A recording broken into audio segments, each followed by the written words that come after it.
বাংলাদেশে সেখানে দীপু দাসকে যেভাবে হত্যা করা হলো এবং তার প্রতিবাদে বিজেপি বারংবার বলছে বামেরা তখন প্রতিবাদ করছে, তারা এখানে প্যাটিস বিক্রেতাকে নিয়ে প্রতিবাদ করে, কিন্তু দীপু দাসকে নিয়ে তারা কোথাও বলছে না, শুধুমাত্র মৌলবাদ। এটা বিজেপি মিথ্যে প্রচার করছে, উদ্দেশ্য প্রণোদিতভাবে মিথ্যে প্রচার করছে। একদম এটা বিজেপির উদ্দেশ্য প্রণোদিতভাবে মিথ্যে প্রচার করা। বিজেপির একজনও লোক এটার রিয়াকশন দেওয়ার আগে আমাদের পাড়ায় পাড়ায় মিছিল হচ্ছে। ইয়ার কি মারছে বিজেপি? ইয়ার কি হচ্ছে এটা? এই ইয়ার কি ওরা বন্ধ করুন, বাংলার মানুষ নালে উত্তর দিয়ে দেবে। আর ওরা শুধু দীপু দাসের কথা বলছে, আমরা তো বলছি দীপু দাসের কথাও বলছি। বিএনপি নেতার বাড়িতে যে 7 বছরের বাচ্চা মেয়েটা আয়েশা যে খুন হয়ে গেল, জ্বালিয়ে দিল মৌলবাদীরা বাড়িটা, আমরা তো তার কথাও বলছি। আমরা ছায়ানটের কথা বলছি, আমরা উদুচির কথা বলছি। বিজেপি তো আর কিছুর কথা বলছে না। একটা দেশ মানে শুধুমাত্র ধর্মীয় সংখ্যালঘুর কথা বলবে নাকি? তার সংস্কৃতি রক্ষার কথা বলছে না। ও দেশে দাঁড়িয়ে রবীন্দ্রনাথের উপরেও আক্রমণ হয়েছে। ছায়ানট কি সংস্থা আমরা প্রত্যেকে জানি, সঞ্জিতা খাতুনের তৈরি সংস্থা। এবং আজকে এখানে দাঁড়িয়ে মোহন ভাগবত বলে গেছে রবীন্দ্রনাথ নয় বঙ্কিমচন্দ্র নাকি আসল নেতা। ঠিক করে দেবে মোহন ভাগবত বাঙালি কাকে হচ্ছে যে কতটা তার সংস্কৃতিতে গুরুত্বপূর্ণ বলে মনে করবে। রবীন্দ্রনাথকে নিয়ে কথা বলতে এসছে আজকে মোহন ভাগবত। শুভেন্দু অধিকারীদের বলুন আগে গিয়ে মোহন ভাগবতকে একটু শুধরে দিতে, তারপর আমাদের সম্পর্কে কথা বলতে আসে। বাংলাদেশে দীপু দাস আক্রান্ত হলে, সংখ্যালঘু হিন্দু আক্রান্ত হলে বিজেপি এই দেশে প্রতিবাদ করছে, এই রাজ্যে প্রতিবাদ করছে, কিন্তু এই রাজ্যে যখন প্যাটিস বিক্রেতা আক্রান্ত হয় সেও বিজেপি তো আক্রমণ করে, তাহলে প্রতিবাদ করবে কেন?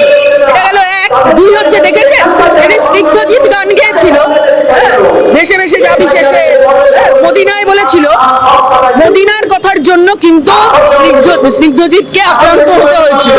আমরা শুনেছিলাম সেদিন হচ্ছে হিন্দু মৌলবাদীরা আমাদের এখানে দাঁড়িয়ে বলেছিল, হিন্দু মৌলবাদীরা সেদিন এখানে দাঁড়িয়ে মদিনা শব্দ কেন আছে তার জন্যই করেছিল। তারপরে ওদের দেখানো পথে আবার হচ্ছে যে আমরা দেখেছি মুসলিম মৌলবাদী চিন্তা মাথার উপর চেপে বসেছে, বলেছে যে হচ্ছে লগ্নজিতা কেন জাগমা গাইবে। এবার কথা হচ্ছে যে এই মৌলবাদের চাষ ওরাই করবে, মৌলবাদের চাষ করবে বলে ওরা প্যাটিস বিক্রেতাকে পেটাবে। এবং শুধু সেদিন প্যাটিস বিক্রেতা একজন নয়, হিন্দু ধর্মের মানুষ তারাও হচ্ছে কিন্তু আক্রান্ত হয়েছে।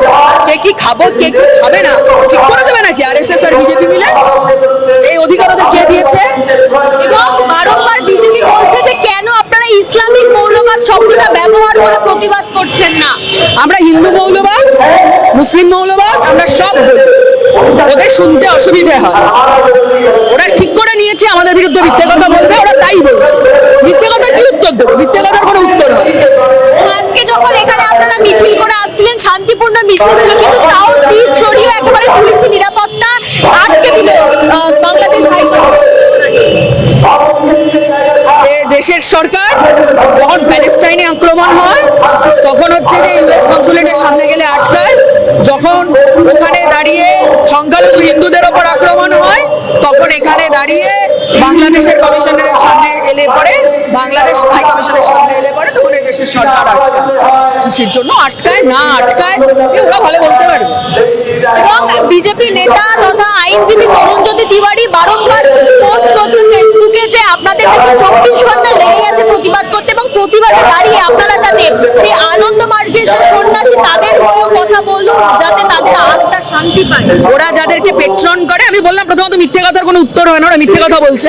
দ্বিতীয়ত আনন্দমার্গী, ওরা যাদের পেট্রন করে রাজ্যের ক্ষমতায় বসিয়ে রেখেছে, দুর্নীতিগুলোর তদন্ত করছে না, তাদেরকে জিজ্ঞাসা করতে বলুন।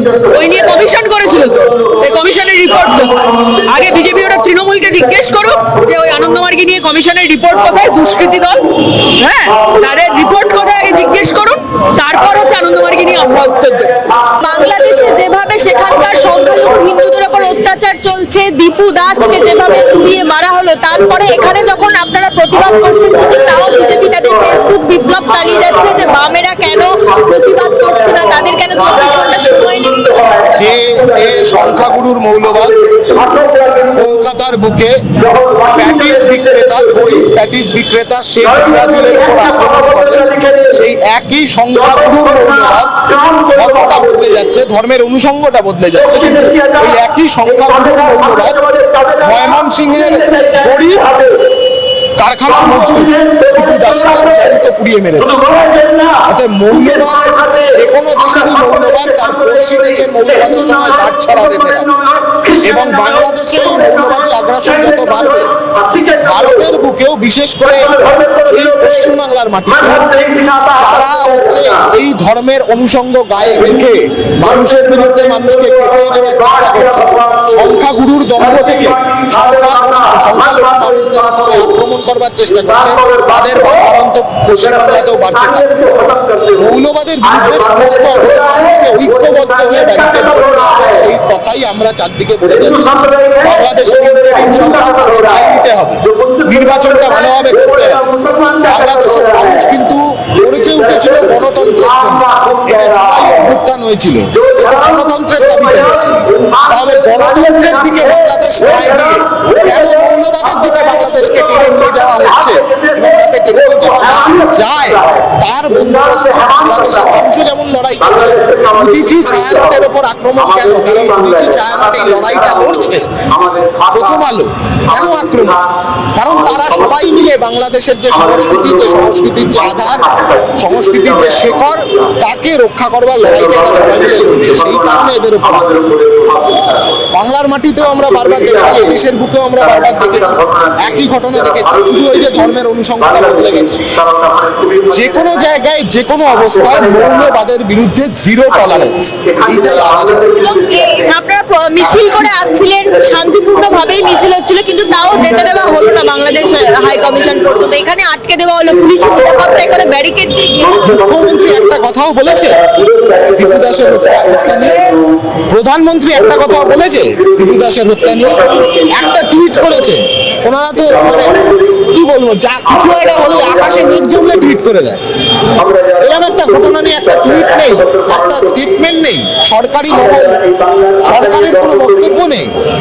তাহলে বোঝা যাচ্ছে যে কেন যে সরকারের বক্তব্য থাকে না সেই সরকার তার পুলিশ লেলিয়ে ব্যারিকেড করে দিয়ে যারা বক্তব্যটা রাখতে চায়, যারা প্রতিবাদ করতে চায় তাদেরকে আটকানোর চেষ্টা করে। প্রধানমন্ত্রী এখনো চুপ, সেটা কি কোনো কারণে বাংলাদেশে আদানির দ্বারা বিদ্যুৎ সেখানে সরবরাহ হয় সেই কারণে? স্বাভাবিক, আদানির যেখানে যেখানে ব্যবসা সেই সব জায়গা নিয়ে প্রধানমন্ত্রী চুপ। আদানির ইসরায়েলের